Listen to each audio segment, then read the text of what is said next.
When I started my YouTube channel, I kind of promised myself I wanted to tell the true story, like all of it, the good, the bad, because life's like that, right? It's what we see on social media often is just like the highlight reel, but life is not always beautiful. It can be really hard and it can be really unfair.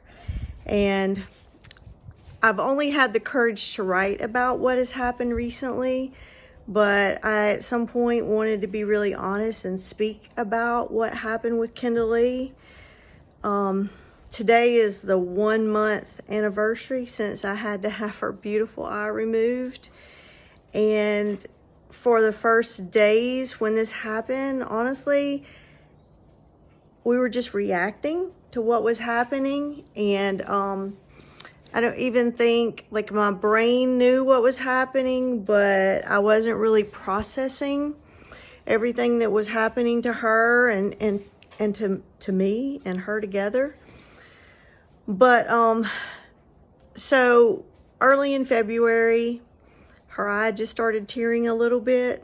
And if most of y'all know, Kendalee's my guide dog of 7 years. She has seasonal allergies, and so I didn't really think a whole lot about it until the third day. It just started bugging me. But I still kind of wrote that off because, like, we had been to the park, and so she had been, sniffing around in leaf mold and stuff. But just something just didn't feel right. So I asked my husband if he would put her allergy drops in. And when he did, he said, Dee, that eye just looks way more red than the other eye. And I said, well, that's not really normal for her allergies. And then by the evening, she was squinting it a little bit. So we made an appointment the first thing the next morning and took her in. And at this point, and I'm a retired veterinarian, I just thought it was something really simple, like, and I don't mean this ugly, but like, conjunctivitis or like a little scratch, which is not ideal, but those things heal really well. So that's what I went to the office thinking about. And we have a wonderful veterinarian, and Dr. Thomas, I could tell as soon as she did the exam, her whole aura changed. Like, I could feel uneasiness after she did the exam. And I asked her if the stain was positive for a scratch on her cornea, and she said no. And my heart just kind of sank because that would have been something that would have been kind of easy to fix. And here's the scary thing, like, when you're a veterinarian, or even though I've been retired, I know enough to know when something's not right or when it's bad. And so she said, Indiana, also her pupils dilated and it's not really moving properly to the pen light. So my heart sank. And then when she measured her pressure, her intraocular pressure, you'll see it abbreviated as IOP a lot of times, it was 38. And for a dog, that's high. Normal for a dog is 25 or under. And so it was way out of the normal range. And so I knew enough because I have glaucoma. I have it, and it's one of the main things that costs me my vision. So here I am, never even imagining that my guide dog would have to go through something like that as well. But still, I didn't really grasp the magnitude of this situation because in a lot of my patients that I treated with glaucoma, if the owners would be compliant with drops, much like humans, a lot of them had a long time to still have great vision as long as they were compliant with their medications. But that day, since she was a guide dog and since it was so critical with her eyes, I mean, obviously she needs her eyes, we went directly over. Like, we were barely home from the house when we got a call from the University of Tennessee Vet School, and we took her immediately over there. And we had already instituted some drops like right away. And for that first time when we got in the room, her pressure had come down back into the normal range in that eye. And so I was a little encouraged by that. But then when she measured her pressure, her intraocular pressure, you'll see it abbreviated as IOP a lot of times, it was 38. And for a dog, that's high. Normal for a dog is 25 or under. But then when the veterinarian there started describing to me that we had a diagnosis of primary glaucoma, which is really uncommon in the lab. Like, I never saw a case of primary glaucoma in a Labrador Retriever when I was in practice. And sadly, the news just kept getting worse, because it's a very aggressive disease in the lab. And she said that we would be really lucky if we could keep her visual for a year or so. And so that just really, like I said, it just got worse. But I was still a little encouraged because the pressure came down initially. But I'm going to speed up, because that was the only time she ever responded. That was the only time she ever had a positive response to medication. From there on out, the next week, every time we went back, despite instituting very strong glaucoma meds, her pressures just got higher, even than the initial diagnosis, and higher. And there again, what I knew from my own glaucoma, and also from being a veterinarian, is that when you have pressures that high and you can't get them under control, the eye is not happy.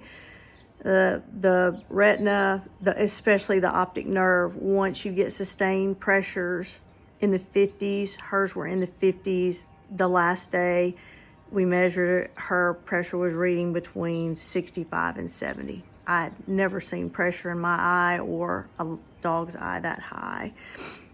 And I also knew from personal experience that when you take a pressure and jack it up that high, it's very painful. It's very painful. So within a week of diagnosis, we were already to the end game with this eye. We couldn't get the pressure lower. And Andrew said in the light, he was already starting to see degenerative changes that were even apparent overtly, like without even a special tool to examine the eye. And I knew in my head it was the right thing to do. I knew her eye had to come out, because we had sustained pressures too high for too long. But I am telling you, I've made peace. You know, I have the prosthetic eye over here. I forgot which one to touch. And I've made peace with it, but never, ever would I have wanted my girl to go through it. And all these emotions were running through my head. It was unbearable, but because of me being the veterinarian, I knew it was really my call to say when to have it removed, and I knew it was the right thing. But folks, I'm telling you, taking her in to have that beautiful eye, everybody that sees her said what pretty eyes she has. That was an incredibly difficult decision, and I think I have a little PTSD about that day. Because the last thing I remember is I was trying to be all strong, because she knows what's going on, and she didn't understand what was happening. But I handed her leash to the vet student to take her back to surgery. And she looked back at me, as she often does, for reassurance. Like, do you want me to go? Is it okay to go? And I knew what was fixing to happen to her. And I knew in my head it was the medically right thing to do. But being the one to tell her to go and it would be okay was probably one of the hardest things I've ever had to do. And stupidly, I was afraid she wouldn't forgive me for it. Of course she doesn't think like that. And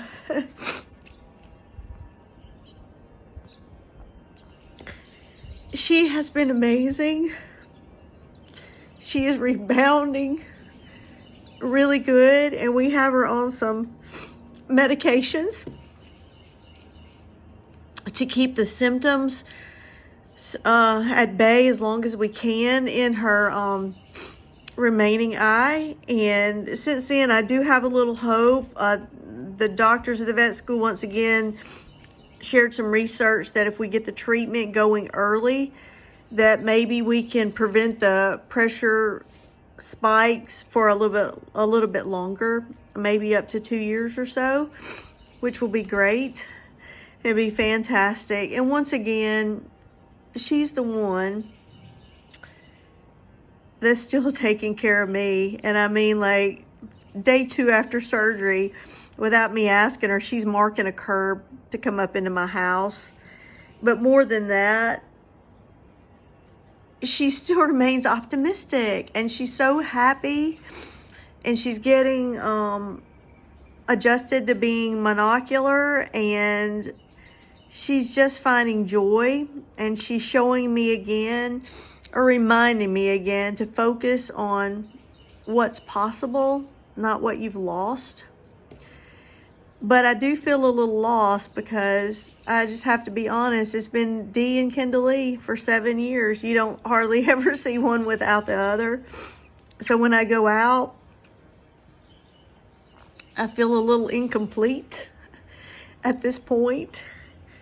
You know, I can't ask her to work now. So she's officially retired. I mean, she was getting older.